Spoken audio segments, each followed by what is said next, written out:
அனைவருக்கும் வணக்கம். நீங்க நமது வேலை வெளியாட்டு சேனலை சப்ஸ்கிரைப் பண்ணாம இருந்தீங்கன்னா மறக்காம சப்ஸ்கிரைப் பண்ணிருங்க. உங்க நண்பர்களுக்கும் ஷேர் பண்ணிருங்க. மாவட்ட நீதிமன்ற பணிக்கான எழுத்து தேர்வு எழுதியிருப்பீங்க. அலுவலக உதவியாளர், மசால்சி மற்றும் வாட்ச்மேன், தோட்டக்காரர், அதுக்கடுத்து பார்த்தீங்கன்னா காப்பிஸ்ட், அட்டெண்டர் போன்ற பல்வேறு பணியிடங்களுக்கு பார்த்தீங்கன்னா நீங்கள் எக்ஸாம் எழுதியிருப்பீங்க. மார்க்கும் ஓரளவு நல்லா ஸ்கோர் பண்ணியிருப்பீங்க.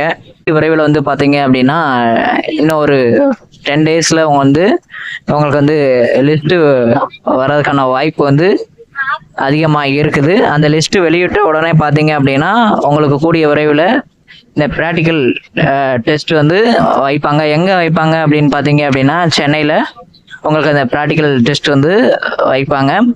நீங்கள் அதில் போய் அட்டன் பண்ணி அங்கேயும் பாஸ் பண்ணணும். அங்கே பாஸ் பண்ணிட்டீங்கன்னா அதுக்கடுத்து உங்களுக்கு நேர்முக தேர்வு வைப்பாங்க. அதுக்கடுத்து லிஸ்ட்டு போட்டு அந்த நேர்முக தேர்வுலையும் நீங்கள் செலக்ட் ஆனோன்னீங்கன்னா அடுத்து ஃபைனலாக கட்-ஆஃப் வெளியிட்டு உங்களுக்கு பணி நியமனம் அந்தந்த மாவட்டங்களை கொடுப்பாங்க. இப்போ இந்த அலுவலக உதவியாளர், மசால்சி, வாட்ச்மேன் இதுக்கெல்லாம் பார்த்தீங்கன்னா காமனாக தான் ப்ராக்டிக்கல் இருக்கும். எல்லாருக்கும் சேமாக தான் வச்சுருப்பாங்க. தனித்தனியாலாம் வைக்க மாட்டாங்க. ஏன்னா நிறைய பேர் நிறைய போஸ்டிங் அப்ளிகேஷனில் கிளிக் பண்ணியிருப்பீங்க. அதனால் காமனாக தான் இது உங்களுக்கு ப்ராக்டிக்கல் டெஸ்ட் இருக்கும்.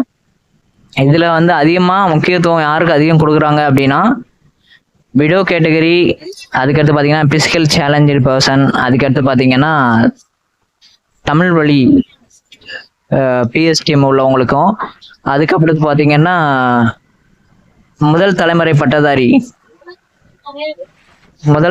பட்டதாரி இந்த மாதிரி ப்ரியாரிட்டிலாம் யார் வச்சுருக்கீங்களோ உங்களுக்கு தான் அதிகமான வேலைவாய்ப்பு இந்த நீதித்துறையில் இருக்குது. இதுதான் உண்மை. மற்ற ப்ரியாரிட்டி எந்த ஒரு சான்றிதழும் இல்லாதவங்களுக்கு வாய்ப்பு கொஞ்சம் கம்மி. இருந்தாலும் அந்த ப்ரியாரிட்டி இல்லாதவங்க நீங்கள் ஒரு 90 மார்க் மேலே எடுத்திருந்தீங்க அப்படின்னா கண்டிப்பாக இந்த வேலையை நீங்கள் உங்களுக்கு தக்க வச்சுக்கலாம். அதனால் இந்த லிஸ்ட்டில் எல்லாருக்குமே உடனே வேலையெல்லாம் கொடுக்க மாட்டாங்க. ப்ராக்டிக்கல்லையும் நீங்கள் நல்ல மார்க் ஸ்கோர் பண்ணணும்.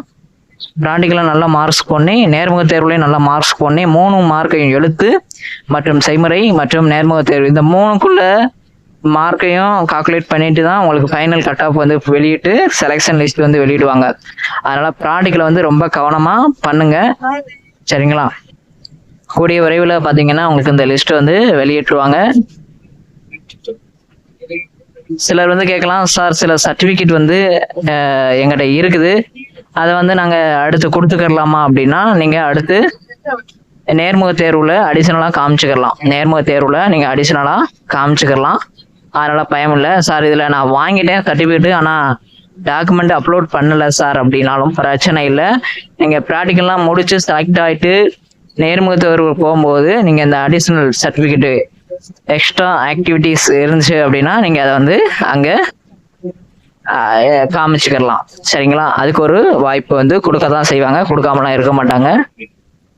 வேறு ஏதாவது உங்களுக்கு டவுட் இருந்தது அப்படின்னா கமெண்ட் பாக்ஸில் கமெண்ட் பண்ணுங்கள். அதே மாதிரி பார்த்தீங்கன்னா இந்த ரூபா கட்டி வேலை வாங்கி தரேன் அப்படின்னு யாராவது சொன்னாங்கன்னா தயவுசெய்து நம்பாதீங்க. இது ஃபுல் அண்ட் ஃபுல் மெட்ராஸ் உயர் நீதிமன்றத்தில் ஃபுல் அண்ட் ஃபுல் மெரிட்டில் தான் எடுக்கிறாங்க. அதனால் அவங்க ரெக்கமெண்ட் பண்ணி தராங்க, இவங்க வாங்கி தராங்க அப்படின்னு யார் என்ன சொன்னாலும் தயவுசெய்து நம்பிடாதீங்க. இது ஃபுல் அண்ட் ஃபுல் மெரிட்டில் தான் எடுக்கிறாங்க.